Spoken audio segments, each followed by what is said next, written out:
Good. How you doing, everybody? I'm Bob Searing, the Curator of History at the Onondaga Historical Association in downtown Syracuse.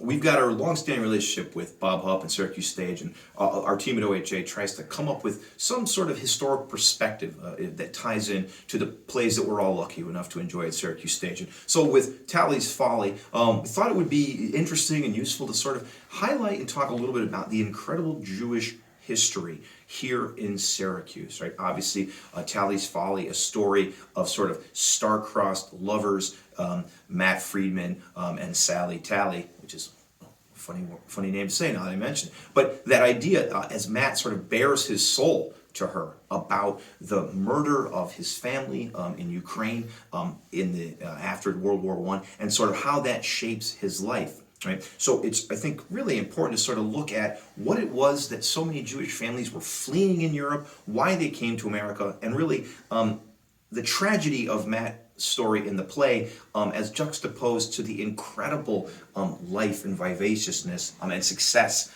of the Jewish community here in Syracuse. So when the first Jews come to the Syracuse region, really, it's incredible. Temple Concord just celebrated their 180th anniversary last year. So that's 1839. So again, Jewish people are amongst the first to settle in this area. Syracuse isn't even a city until 1848. They settle primarily in what used to be the 7th Ward and what becomes the 15th Ward. So here's a couple maps here to give you a sense. You think about Route 81 sort of running over the top of all these things. There's Fayette Park right there, which is of course still around, right? There's Jefferson, of course Cedar Street no longer exists, but there's Madison Street, and of course Temple Concord is up Madison Street, of course, the university. But this area became really the center of the Jewish population in Syracuse. At its high point, about 6,000 Jewish families were calling the 15th Ward home. And of course the 15th Ward would later become the center of the African American population as well. So you had really a cosmopolitan community here in the 15th Ward. But the Jewish families that live here set up places of worship. They set up businesses. The first generation that really comes in that wave, they work as peddlers. And we know this from census records, and we know this from our city directories, the way in which they identified what they were doing. So they would go from place to place selling goods and wares. But that next generation, right, that next generation that's born here, 1880s, 1890s, right, these guys and ladies start to set up real businesses that will have long-standing effects for the community. The Oberdorfer family, which of course set up the Oberdorfer Foundry, which was a world leader in brass and aluminum manufacture, right? They set up, as you can see, a variety of temples throughout the city. Again, 6,000, a fairly substantial population, right? So they built a very rich community. Some of the businesses that they set up would far outlast and are in fact still going today. One, just to highlight here in the center, Syracuse Ornamental Company, started by Adolf Holstein, an immigrant who came here, hired master wood carvers, and that business would grow and grow and grow until it was a world leader in interior design, decorative arts, and things like that. And they would also be a leader in plastics manufacturing, pressed plastics. So visionary technology. It was a family-run business. In fact, Adolf Holstein Jr. just passed away. I think just earlier this year, a big loss to the community in terms of philanthropy and in terms of the legacy of this rich Jewish history, right? Goldberg's Furniture, which you guys would of course know becomes the beginnings of the Raymore and Flanagan situation, right? Bernard Goldberg had his shop on James Street and then in downtown on South Salina Street. The Fla Company, which was of course one of the really high-class department stores on South Salina Street, right? I mean, so the Jewish immigrants and their descendants are making headway. They're becoming incredibly successful here in the Syracuse community, right? Some folks are from here, born and raised 15th Ward.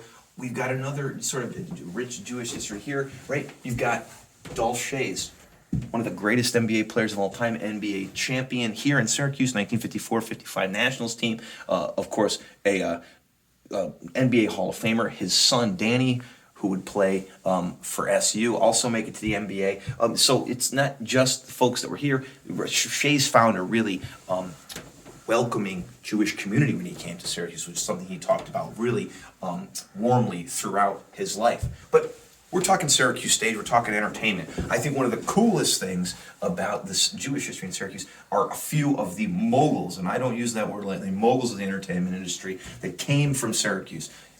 Greg Tripoli, our executive director, is fond of saying that Broadway was built with Syracuse money, and he's not wrong by any stretch of the imagination. These three fellas right here, Chris is going to get a shot of, are the Schubert brothers, Jacob, Sam, and Lee.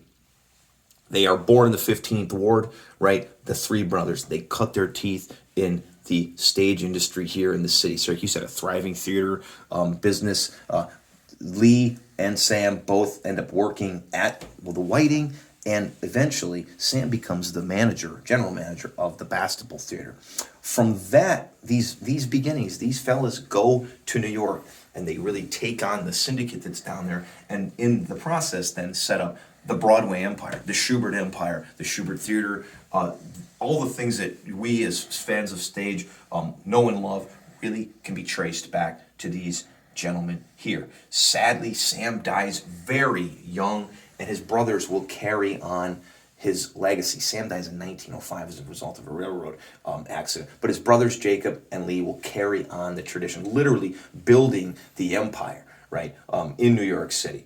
It's just an incredible story. Some of the money and connections they make with the Lowe's Theater Corporation, right? That money then gets funneled back into the MGM empire. So it's an incredible thing from the 15th Ward of Syracuse, the tentacles that reach out to kind of build the American media empire. Speaking of American media empires, right? Two other ones we highlight here. One of the greatest songs of all time. Here's Harold Arlen, who was born in Buffalo but came to Syracuse when his father was actually a cantor in one of the temples here in the city. Arlen writes hundreds of songs. Chief amongst them, one of the more famous songs in the American Songbook, Somewhere Over the Rainbow, right? Collaborates with Ira Gershner. Again, Fred Astaire, Bing Crosby, an incredible talent who spent quite a few years, formative years here in Syracuse. And then talking about the trade publications, there's probably not one more famous than Variety, which again, the oracle of show business, Simon Silverman, born in Cortland, but came to Syracuse to attend business school, and he stayed here. He founds a little magazine called Variety. So, incredible. As you enjoy Talley's Folly today, and that the tragedy of Matt Friedman's story, right?